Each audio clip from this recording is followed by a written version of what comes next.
Assalamualaikum warahmatullahi wabarakatuh. Perkenalkan, nama saya Restu Adi dengan NIM E97218093.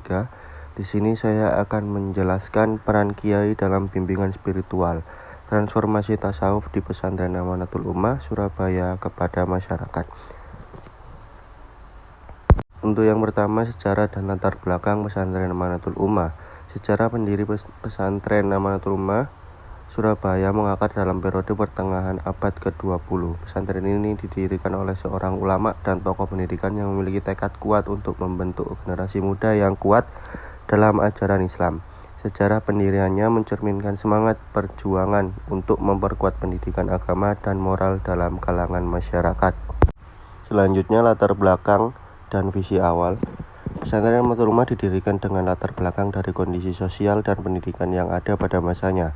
Di tengah perubahan dan tantangan sosial politik, pendiri pesantren memiliki visi dan misi awal yang mendasari pendirian pesantren ini. Visi awal ini mencakup komitmen untuk memberikan pendidikan agama yang berkualitas dan membentuk karakter moral yang kuat pada generasi muda. Pesantren ini juga memiliki visi untuk menjadi pusat pendidikan yang berperan dalam pembangunan masyarakat dan penyebaran nilai Islam yang damai. Untuk selanjutnya, peran kiai dalam pesantren. Eksplorasi peran tradisional seorang kiai. Ada dua, yakni pertama, peran kiai sebagai pemimpin spiritual. Yang kedua, peran kiai sebagai pengajar agama. Yang pertama, selain sebagai pengajar agama, kiai juga berperan sebagai pemimpin spiritual dalam pesantren. Untuk yang pengajar agama, sebagai pemimpin spiritual, kiai memiliki tanggung jawab untuk memberikan pengajaran agama kepada para santri murid di pesantren. Seperti halnya untuk mengajar ngaji pada di Amanatul Ummah, seringnya setelah sholat jamaah maghrib, biasanya Abah Yai mengisi pengajian kitab kuning, seperti itu.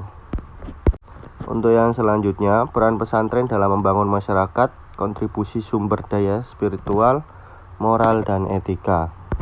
Sumber daya spiritual dalam membangun masyarakat. Pesantren merupakan pusat pendidikan Islam yang mengajarkan nilai-nilai agama kepada siswa mereka. Melalui pengajaran agama, pesantren menyumbangkan sumber daya spiritual kepada masyarakat. Pendidikan agama yang mendalam membantu siswa mengembangkan pemahaman spiritual, kesadaran akan nilai-nilai agama, dan rasa tanggung jawab terhadap sesama. Di mana untuk kondisi pada Pondok Pesantren Amanatul Ummah ini, bagaimana santri-santri alumni menerapkan sikap apa yang diajarkan di dalam pesantren, terus diterapkan untuk bermasyarakat di berbagai masing daerah tempat asal beberapa santri Amanatul Ummah yang ada.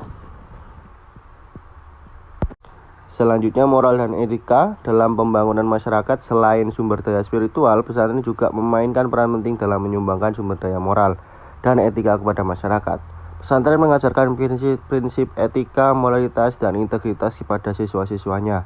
Hal ini membantu masyarakat dalam membangun hubungan yang lebih baik dalam konteks sosial maupun bisnis.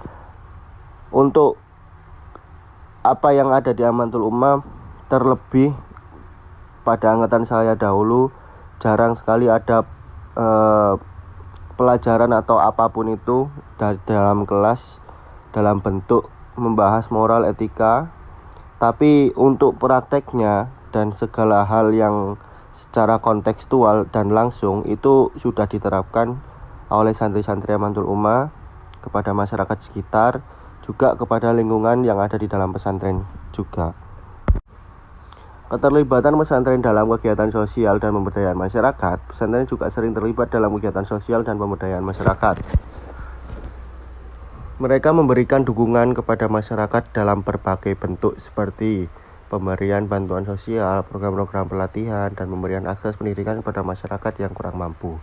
Pesantren yang sering menjadi pusat kegiatan sosial berarti seperti layanan kesehatan dan pemberian bantuan pada orang yang mengalami bencana alam. Itu merupakan contoh konkret bagaimana pesantren berperan dalam membangun masyarakat dengan mengedepankan nilai-nilai moral dan etika. Mungkin cukup itu yang bisa saya sampaikan. Apabila ada salah kata atau informasi yang kurang tepat, saya mohon maaf. Terima kasih. Wassalamualaikum warahmatullahi wabarakatuh.